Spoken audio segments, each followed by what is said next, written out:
কোনো কেক কাটা বা অন্য কোনো এর সাথে কোনো কর্মসূচি থাকবে না। শুধু তার দীর্ঘ জীবন কামনা করে এবং তার আশু সুস্থতা কামনা করে, তার রোগ মুক্তি কামনা করে আমাদের দোয়া এবং মিলাদ মাহফিল। কেক কেটে নয়, দোয়া মাহফিলের মাধ্যমে বিএনপির চেয়ারপারসন বেগম খালেদা জিয়ার ৮০তম জন্মবার্ষিকী পালন করা হবে।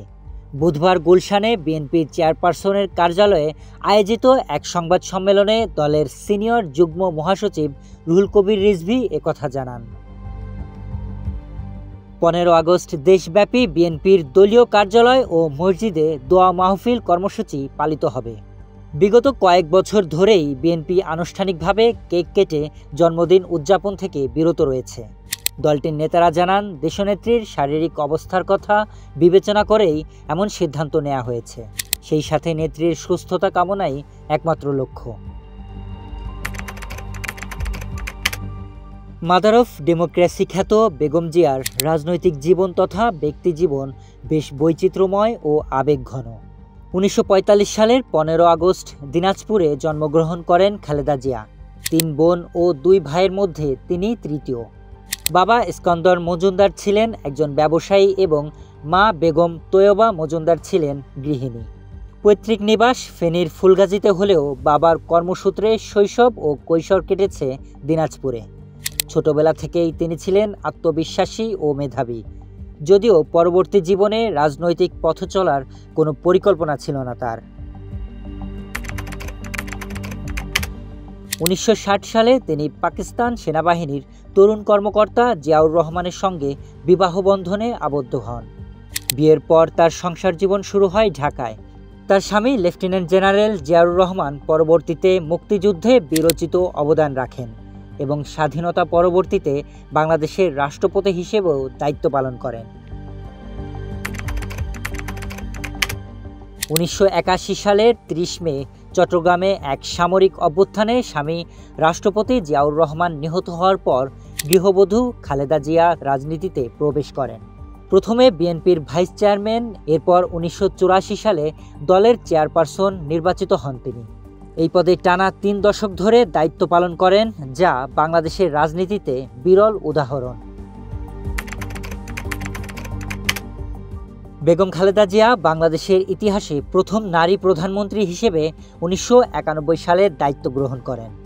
১৯৯১ থেকে ১৯৯৬, এরপর সংক্ষিপ্ত মেয়াদে ১৯৯৬ সালের ১৫ ফেব্রুয়ারি এবং ২০০১ থেকে ২০০৬ এই ৩ দফায় তিনি প্রধানমন্ত্রীর দায়িত্ব পালন করেছেন। তার নেতৃত্বে বাংলাদেশ প্রথমবারের মতো সংসদীয় গণতন্ত্রে ফিরে আসে। সেই সাথে অর্থনৈতিক সংস্কার শুরু হয় এবং অবকাঠামোগত উন্নয়নে নানা পদক্ষেপ নেওয়া হয়। খালেদা জিয়া অল্প বয়সে স্বামীকে হারিয়েছেন, মাকে হারিয়েছেন জেলে থাকতে, অফিসে অবরুদ্ধ অবস্থায় ছোট ছেলেকে, আর এক সন্তান রাজনীতির ষড়যন্ত্রে ১.৫ দশক তার থেকে দূরে। এমনকি নিজ বাসা থেকেও তাকে বের করে দেওয়া হয়েছিল। পারিবারিক শত বিপর্যয়ের মধ্যেও তিনি তার দল বিএনপিকে কখনোই ভোলেননি। দলের হাল ধরেছেন শক্ত হাতে। খালেদা জিয়ার জীবনের পুরোটা সময়টাই ত্যাগ ও সংগ্রামে ভরা। তিনি চাইলেই উন্নত কোনো দেশে নিজের জীবনটাকে আরাম আয়েশে কাটিয়ে দিতে পারতেন, তবে তিনি সেটা করেননি। বরং তিনি একবার বলেছিলেন, স্বজনহীন জীবনে দেশবাসী আমার স্বজন, আল্লাহই আমার ভরসা। আমি যেখানেই থাকি, যেমনই থাকি, কখনোই দেশবাসীকে ছেড়ে যাব না। রাজনৈতিক জীবনে তিনি অসংখ্যবার গ্রেফতার হয়েছেন। ৮০-র দশকে সামরিক শাসক এরশাদের পতনের আন্দোলনে নেতৃত্ব দেওয়ার কারণে তাকে ৩ বার কারাবরণ করতে হয়। পরবর্তীতে আওয়ামী লীগ সরকারের আমলেও দুর্নীতির মামলায় তাকে একাধিকবার কারাগারে পাঠানো হয়। তবে বিএনপি নেতাদের অভিযোগ, এসব মামলা রাজনৈতিক প্রতিহিংসার ফল। গুরুতর অসুস্থ হওয়ার পরও সরকার তাকে বিদেশে উন্নত চিকিৎসার অনুমতি দেয়নি। খালেদা জিয়ার নেতৃত্বে বিএনপি দেশের প্রধান রাজনৈতিক শক্তি হিসেবে বিকশিত হয়। ৯০-এর দশকে গণতন্ত্র পুনঃপ্রতিষ্ঠায় দলটির ভূমিকা ছিল গুরুত্বপূর্ণ। তবে ২০০৮ সালের পর থেকে বিএনপি রাজনৈতিকভাবে নানা চাপে পড়ে। তার অসুস্থতা, মামলার জটিলতা এবং নেতাকর্মীদের উপর দমন পীড়নের কারণে দলের কার্যক্রমে স্থবিরতা আসে। তবুও নেতাকর্মীদের চোখে তিনি এখনও প্রতীকী প্রেরণার উৎস। গত কয়েক বছর ধরে গুরুতর অসুস্থ খালেদা জিয়া গুলশানের বাসা ফিরোজায় চিকিৎসকদের নিবিড় পর্যবেক্ষণে রয়েছেন।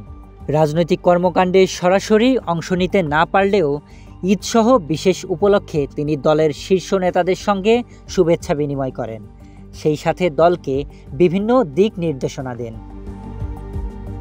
বেগম জিয়ার রাজনৈতিক জীবন বাংলাদেশের আধুনিক ইতিহাসের এক গুরুত্বপূর্ণ অধ্যায়। তিনি শুধু একজন রাজনৈতিক নেত্রী নন, তিনি ত্যাগ, সাহস ও ধৈর্যের প্রতীক। Sharif Rahat, news desk, hello Bangla.